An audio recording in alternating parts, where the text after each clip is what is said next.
자, 오늘은 사도행전 21장, 또 지난주에 계속 이어서 나아가는 본문입니다. 자, 사도 바울의 3차 전도 여행이 끝납니다. 그리고 마지막 끝나면서 어디로 가게 되죠? 예루살렘으로 가게 됩니다. 이미 3차 전도 선교 여행을 하면서 방문한 지역들로부터 후원하는 그러한 헌금도 받았고, 그리고 바울은 이제 예루살렘에 가서 일종의 선교 보고도 하고, 또 예루살렘에 있는 교회 지도자들과 만나서 믿음의 교제도 하고, 이방 선교자로 세워진 바울이 유대인을 맡고 있는 그러한 지도자들을 또한 만나는 것도 필요했습니다. 물론 이 바울의 마지막 예루살렘으로 이 3차 전도 여행 후에 갔던 이 일은 전혀 예기치 않은 결과로 이어지게 됩니다. 아마 그것은 이제 우리가 이 뒤에 이어지는 말씀들을 쭉 보게 되면 하나님께서 이 바울을 어떠한 새로운 세계로 인도하는가 하는 것을 이제 보게 될 것입니다.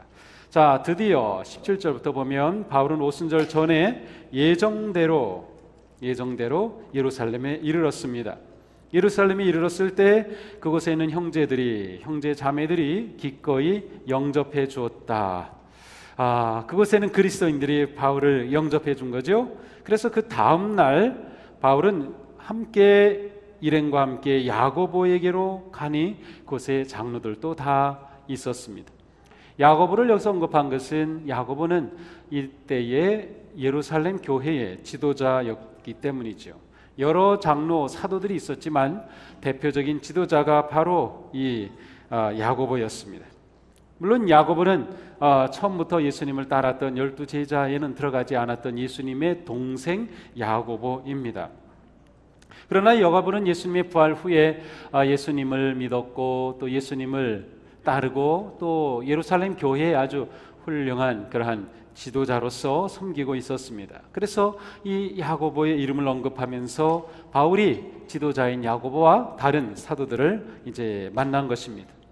자, 바울이 그들에게 문안하고 나서 19절, 하나님이 자기의 사역으로 말미암아 이방 가운데 하신 일을 낱낱이 말하니, 바울은 3차 여행 가운데, 선교 여행 가운데 있었던 그러한 모든 일을 낱낱이 다 보고했습니다. 물론 그 보고 가운데 낱낱이라고 하는 것은 모든 것이 포함되어 있는지는 모르겠어요.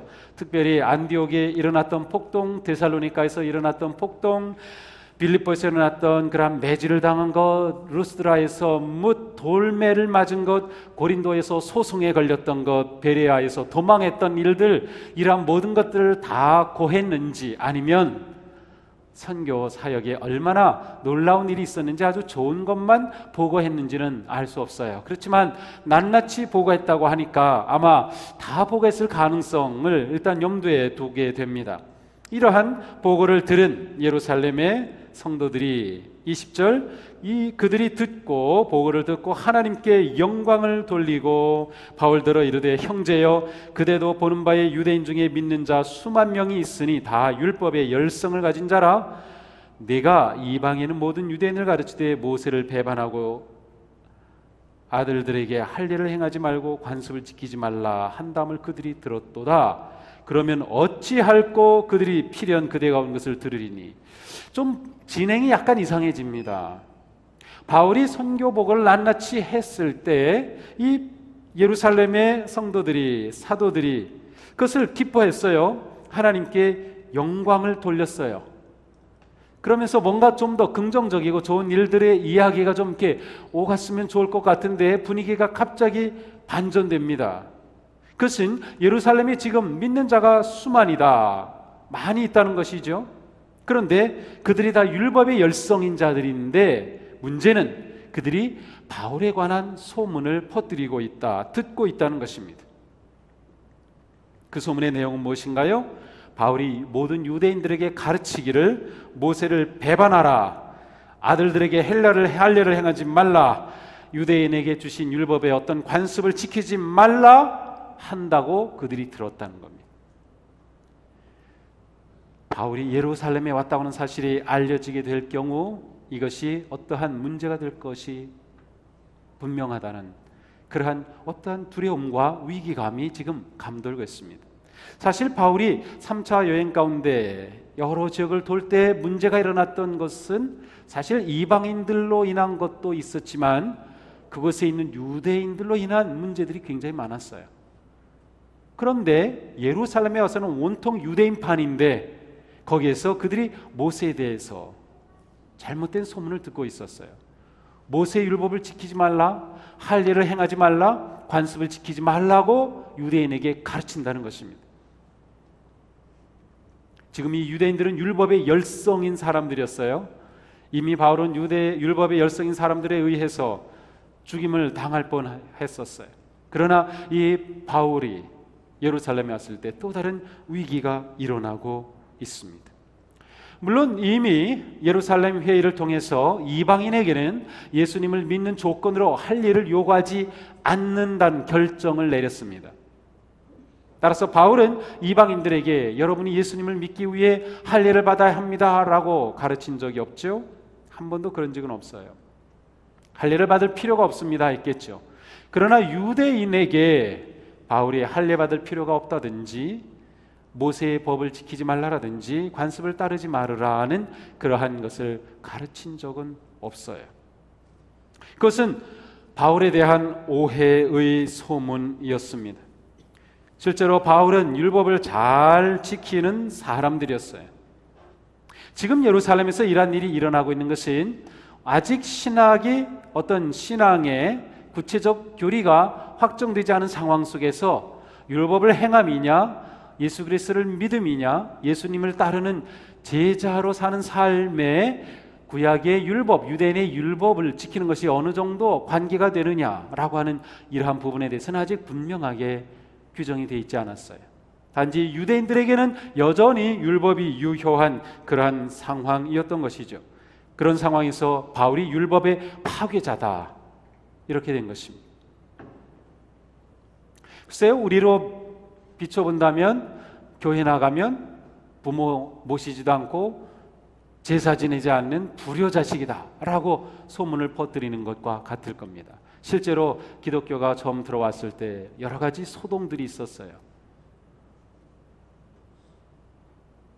한국이 가지고 있었던 전통과 문화와 관습에 대해 기독교인들이 어떻게 한다는 오해들이 많이 있었던 것이죠. 자, 이런 상황에서 야고보는 한 가지 제안을 합니다. 그 제안은 무엇인가요? 22절에 어찌할꼬? 라고 하면서 23절 우리가 말하는 이대로 해라. 서운한 네 사람이 우리에게 있으니 그들을 데리고 함께 결례를 행하고 그들을 위하여 비용을 내어 머리를 깎게 하라. 그러면 모든 사람이 그대에 대하여 들은 것이 사실이 아니고 그대도 율법을 지켜 행하는 줄로 알 것이라. 이것은 민수기에 나오는 나시린의 서원과 관계된 내용입니다. 거기에 보면 나시린으로 서원한 사람 플러스 그 서원한 것을 지키지 못한 사람이 정결례를 통해서 그 모든 것을 회복하는 그러한 규정이 나와 있어요. 머리를 깎는 규정이라든지 뭐 음식에 관한 규정이라든지 심지어 장례가 나도 거기에 참석할 수 없는 규정이라든지 포도를 씻지 먹으면 안 된다든지 뭐 여러 가지 규정들이 쭉 나와 있는데 지금 그 규정을 지키는 결례를 행할 사람이 4명이 지금 있어요. 근데 바울에게 이 결례를 함께 행하고 거기에 드는 비용을 내가 지불해라 라고 하는 것입니다. 사실 이것은 바울에게는 굉장히 어떻게 보면 참 웃기는 일이었어요. 이미 율법을 다 초월한 복음의 삶을 사는 바울에게 그 율법을 다시 돌아가서 행하라고 하니까 말이죠. 바울이 그 정결례를 행할 필요가 없었어요. 그 비용까지 될 필요가 없어요. 그런데 예루살렘의 사도들이 그 제안을 내놓는 거예요. 그렇게 하면 유대인들이 볼 때 바울이 율법을 지키는구나, 우리가 들은 소문이 거짓이구나 라고 하는 것을 알고 바울에 대해 그들이 반대하는 마음과 바울을 어떻게 해하려는 그러한 상황이 되지 않을 것이라는 겁니다. 그렇게 되자 바울이 그것을 따르기로 합니다. 26절, 바울이 이 사람들을 데리고 이튿날 그들과 함께 결례를 행하고 성전에 들어가서 각 사람을 위하여 제사 드릴 때까지의 결례 기간이 만기된 것을 신고하니라.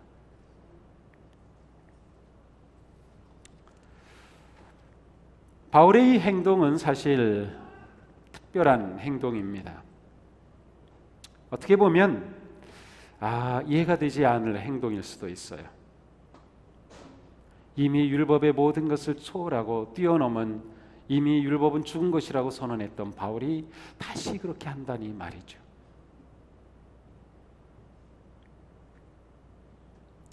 자, 이런 상황에 드러나는 오늘의 본문, 어떻게 우리가 받아들일 수 있을까요? 자, 먼저 우리는 이 본문 가운데서 배려하는 마음이 얼마나 강하게 드러나는가를 볼 수 있습니다. 예루살렘에는 예수님을 믿지만 아직도 율법의 열심인 자들이 있었습니다. 그들은 유대교의 틀을 아직 완전히 벗어나지 못한 사람들이었어. 어쩌면 평생 벗어나지 못할 사람들인지도 모릅니다. 이미 예루살렘 회의는 이방인들에게는 할례를 요구하지 않지만 유대인은 여전히 할례를 행하는 그 법을 지키는 그러한 결정이 있었습니다. 이방인들에게는 복음의 새로운 삶의 방식이 채택되었지만 유대인들은 여전히 율법 안에 있었죠. 그러나 바울은 이들을 배려하는 마음을 가지고 있었습니다. 뭐야? 내가 왜 그 사람들을, 나는 이미 율법을 다 그리스도의 복음으로 다 초월한, 율법을 이미 뛰어넘은 사람인데 내가 왜 그 사람들은 야고보의 지도하에 있고 또한 그 사람들은 사도들과 함께 있는 자들이니까 나는 이 사람들과 무관해, 나는 이방인의 사도야 라고 생각할 수도 있었습니다. 그러나 바울은 자신의 동족에 대한 사랑과 열렬한 마음을 그는 결코 감출 수가 없었어요. 그 배려하는 행동을 선택한 것이죠. 야고보의 권면에 그대로 순종합니다.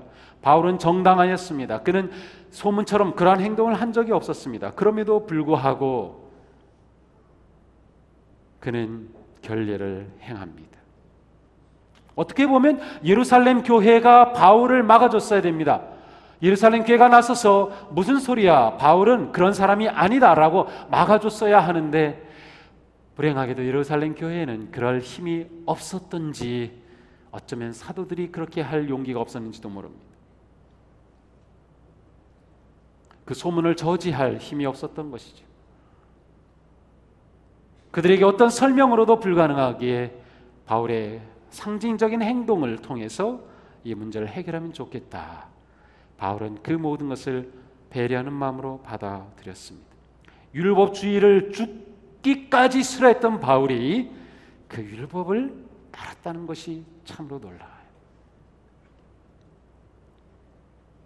정말 바울에게는 이게 의미가 없는 거죠. 아니 내가 왜 그렇게, 그러나 바울이 이것을 행했다고 하는 그의 마음은 정말 대단한 것이었습니다. 바울의 마음에는 언제나 하나님의 사랑이 기준이었기 때문이죠. 이들도 하나님의 백성이며 하나님의 택한 백성이며 이들도 그리스도의 그 놀라운 복음 안에 들어와야 될 자들이기에 바울은 그들을 위해서 자신의 모든 것을 내어놓았습니다. 믿음의 공동체에는 언제나 연약한 사람들이 있습니다. 연약한 사람들을 품을 수 있는 것은 믿음이 강하고 믿음이 깊고 그리고 잘못한 것이 없는 사람들입니다. 내가 잘못한 게 없는데 내가 왜? 라고 하는 것이 우리에게 나올 수 있는 반응입니다. 내가 뭘 잘못했다고 사과를 해? 내가 뭘 잘했다고? 라는 그런 것들이 일어날 수 있어요. 그러나 믿음이 깊은 사람일수록 믿음이 약한 사람을 위해 받아들일 수 있는 배려심이 넘쳐야 됩니다. 먼저 믿은 자들일수록, 먼저 동수교회 성도가 된 분들일수록 그렇게 넓은 마음을 가져야 합니다. 그렇지 않으면 안 돼요.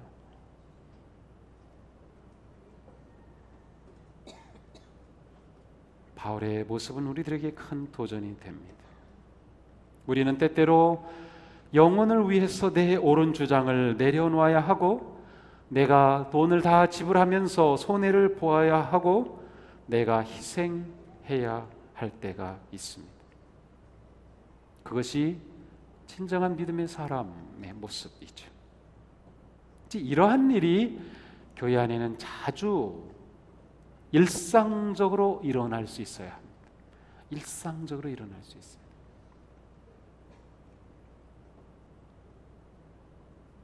자, 두 번째로 그들은 교회의 평화와 하나됨을 지켜냈습니다. 우리는 언제나 믿음의 공동체의 평화를 지키고 하나됨을 지키기 위해 힘써야 합니다. 본질적인 일이 아님에도 불구하고 의견이 대립되고 자기 주장과 자존심을 내려놓지 못한 채 어그러지는 것은 바른 신앙인의 모습이 아닙니다. 교회에는 다양한 사람들이 있어요. 다양한 성도들이 있어요. 배경도 상황도 다 다릅니다.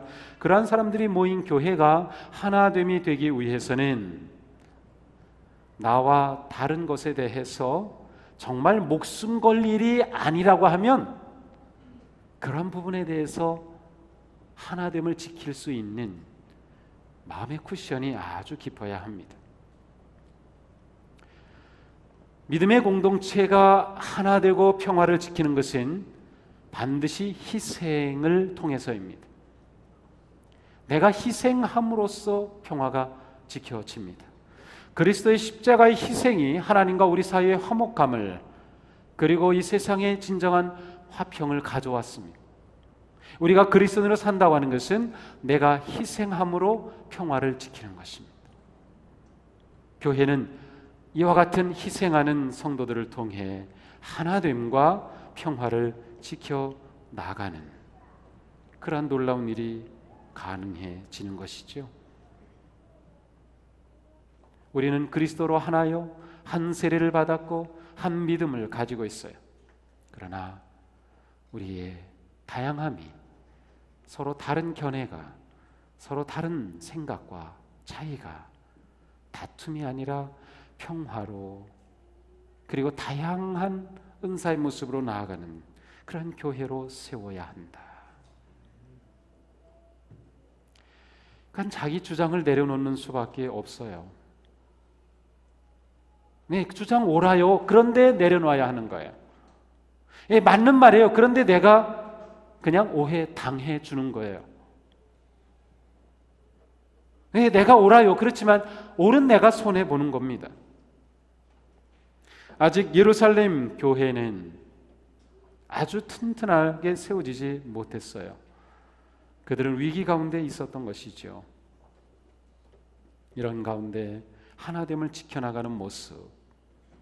바울은 야고보를 받아주었고 야고보는 바울을 받아주었어요. 믿음이냐 행함이냐? 사실 이것은 갈등의 문제가 아니었어요. 믿음은 구원의 도리고 행함은 제자의 도리일 뿐이에요. 그런데 이것을 오해하거든요. 왜 믿음으로 구원을 받아? 예, 그건 믿음의 도리, 구원의 도리입니다. 왜 행해야 구원받는다고 그래? 아니요, 그것은 제자도의 모습이에요. 야고보는 바울을, 바울은 야고보를 받아줌으로 예루살렘 교회는, 초대교회는 충돌이 아닌 화해와 하나됨을 지켜갔습니다. 에베소서 4장의 말씀이죠. 여러분은 성령이 여러분을 평화의 띠로 묶어서 하나가 되게 해주신 것을 힘써 지키십시오. 그리스도인은 평화의 사람들입니다. 그리스도인은 평화의 사람들입니다.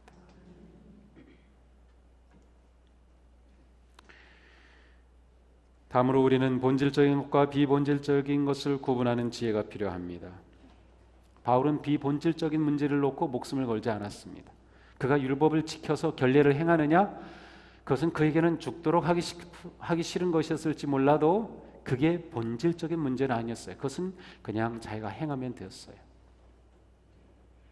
그러나 정말 본질적인 문제에 있어서 바울은 목숨을 걸었어요. 그가 3차 전교 여행을 하면서 무슨 일을 당했는지 우리는 보았잖아요. 그런 목숨을 걸고 복음을 전했어요. 그것은 본질적인 것이기 때문에, 예수 그리스도에 관한 일이기 때문에, 생명에 관한 일이기 때문이죠. 우리가 이것을 헷갈리면 안 돼요. 정말 중요한 것에는 목숨을 바쳐야 하지만 그렇지 않은 것에 목숨 바치는 것은 어리석은 일입니다. 바울은 그가 가지고 있는 철학이 있었어요. 신학이 있었어요. 이방인들에게는 이방인이 될 수 있는, 유대인에게는 유대인이 될 수 있는 그의 위치였어요. 그는 복음을 전하는 데는 목숨을 아끼지 않았지만 유대인을 위해 그들을 품어내는 데는 그 모든 것을, 자기의 자존심을 다 내려놓았어. 그것 때문에 목숨 걸고 싸우지 않은 거죠. 나는 누구에게도 얽매이지 않은 자유로운 몸입니다. 많은 사람을 얻으려고 스스로 모든 사람의 종이 되었습니다. 유대 사람들에게는 내가 유대 사람을 얻으려고 유대 사람과 같이 되었습니다. 율법 아래에 있는 사람들에게는 내가 율법 아래에 있지 않으면서도 율법 아래에 있는 사람들을 얻으려고 율법 아래에 있는 사람과 같이 되었습니다. 율법이 없이 사는 사람들에게는 내가 하나님의 율법이 없는 사람이 아니라 그리스도 율법 안에서 사는 사람이지만 율법이 없는 사람들을 얻으려고 율법이 없이 사는 사람과 같이 되었습니다.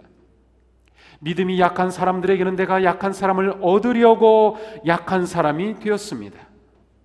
모든 사람에게 모든 모양의 인물이 되었습니다.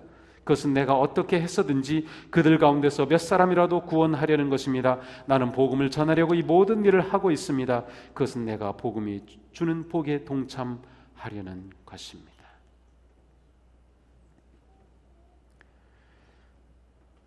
우리에게 이러한 놀라운 말씀이 있어요.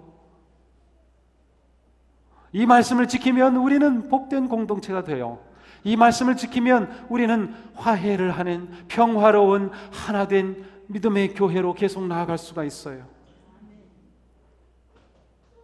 나보다 믿음이 약한 사람들에게는 그 사람 수준에서 섬기는 거예요.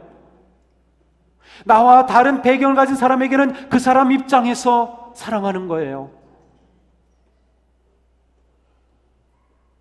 당신 집사이면서 왜 제사하는데 거기 가서 그러고 있어? 그 사람이 그런 입장에서는 그럴 수밖에 없었을 거예요. 당신 왜 남편 교회 데려오지 못해? 그분에게는 그럴 만한 사정이 있을 거예요. 내가 정말로 가장 중요한 것, 복음에 목숨을 건 사람이라면 다른 것에는 목숨을 걸 필요가 없는 거예요.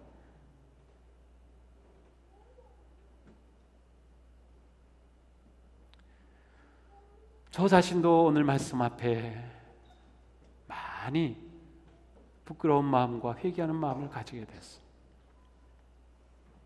내 주장하려 하지 말고 너 목사지? 그러면 장로님들 입장이 되어봐. 그 입장에서 내가 생각하고 그 입장에서 내가 묻게 해. 그럴 때 너는 장로님들에게 말할 수 있을 거야. 권사님들 입장에서 그들을 돌보라고. 그리고 권사님들에게는 집사님들 입장에서 그들을 사랑하고 돌보라고. 그리고 그들에겐 다른 사람을 생각하며.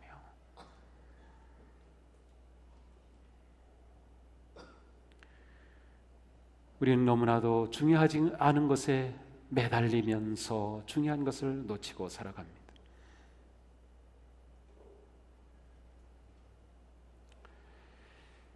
내 인생에 중요한 것이 무엇인가요? 내가 그리스도인으로 살아가는 삶에서 중요한 것이 무엇인가요?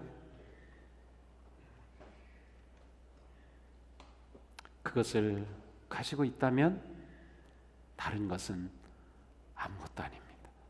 다른 것에 목숨 걸지 말고 다른 것에는 그냥 내가 져주고 손해보고 내가 물러서고 오해받아도 괜찮고 남이 나를 어떻게 생각하든 아니 그거 괜찮아요. 저는 요즘 많이 그런 도전을 받아요. 남이 나를 어떻게 볼까? 그런데 그게 어떻게 보는 것을 뭐 염려해서가 아니라 야 동숙의 담임 목사인데 부평 동지방의 감리사인데 너 감리사인데 왜 그렇게 안 해? 뭐 그런 식으로 제가 느낄 때가 너무 많거든요. 근데 그런 것들로 그냥 저는 자유로워지고 싶어요. 남이 그래서 뭐라고 하든 저 사람 뭐라고 하든 그냥 괜찮아요.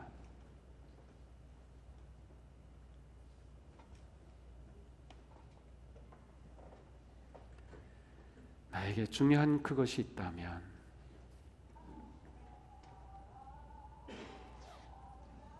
사도 바울처럼 이 시간 가장 소중한 그것, 복음, 예수 그리스도, 정말 그분이 내 삶에 가장 소중한 것이라면,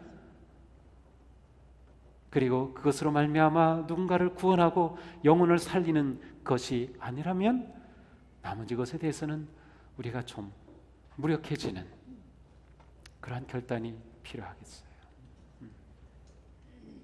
저도 그렇게 노력하겠습니다.